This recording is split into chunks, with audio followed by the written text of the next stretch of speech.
నిజవిడి నియోజకవర్గ వైసీపీ కార్యాలయంలో QR code digital book పోస్టర్ను మాజీ ఎమ్మెల్యే మేకా ప్రతాప్ అప్పారావు, నియోజకవర్గ రైతు విభాగం అధ్యక్షుడు ఏడప్రోలు వెంకట సుబ్బయ్య, వైసీపీ నాయకులు ఆవిష్కరించారు. కూటమి ప్రభుత్వం అధికారంలోకి వచ్చాక వైఎస్ఆర్సీపీ నాయకులు, కార్యకర్తలపై వేధింపులు, అక్రమ కేసులు ఎక్కువయ్యాయని మాజీ ఎమ్మెల్యే మేకా వెంకట ప్రతాప్ అప్పారావు ఆరోపించారు. జరిగింది. ఇప్పుడు ఇదేంటంటే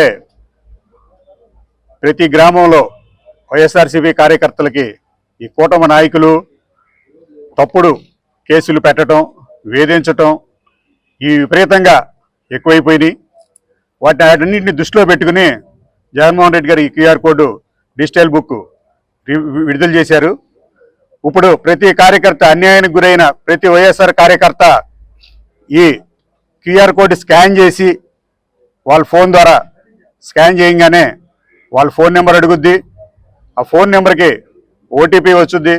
ఆ ఓటీపీ ఎంటర్ చేయగానే మీరు ఏ నియోజకవర్గం, మీరు ఏ గ్రామం అవి తెలియపరిచి మీరు ఏ రకంగా అన్యాయానికి గురయ్యారు, ఎటువంటి వేధింపులకు గురయ్యారు, వాటినన్నిటినీ స్పష్టంగా అందుట్లో తెలియజేసి వాటికి ఏమైనా ఆధారాలు ఉంటే, ఫోటోలు కానీ డాక్యుమెంట్లు కానీ ఏమైనా ఆధారాలు ఉంటే అవి కూడా అందుట్లో అప్లోడ్ చేయొచ్చు.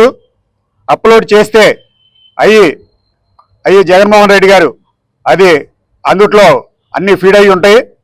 అది రేపొద్దున గవర్నమెంట్ వచ్చిన తర్వాత మరి అవన్నీ ఓపెన్ చేసి మరి ఎంతమంది అయితే కార్యకర్తలు ఈ విధంగా వేధింపులకు గురై మరి డిఫీట్ అయిన తర్వాత మరి ఇళ్ల మీద కూడా వచ్చి చాలా ఇళ్లకి ఏంటంటే డ్యామేజ్ చేయడం కూడా జరిగింది.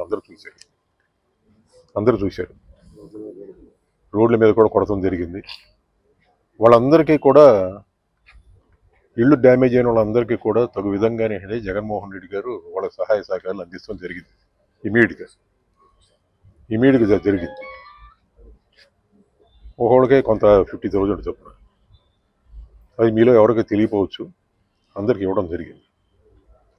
ఈ విధంగానే ఏంటంటే మరి కార్యకర్తలు అన్యాయంకి గురవుతున్నారు అని చెప్పేసి ఉద్దేశంతో నూజివీడులోనే కాదు, మన ఆంధ్ర రాష్ట్రంలో ఏ మూల ఏ అన్యాయం జరిగినా సరే దాన్ని రికార్డ్ చేసి ఇమీడియట్గా మనం పంపించే పక్షంలో ప్రభుత్వం వచ్చిన తర్వాత వారికి న్యాయం చేయడం జరుగుద్ది. వాడి అన్నీ కూడా చూస్తారు.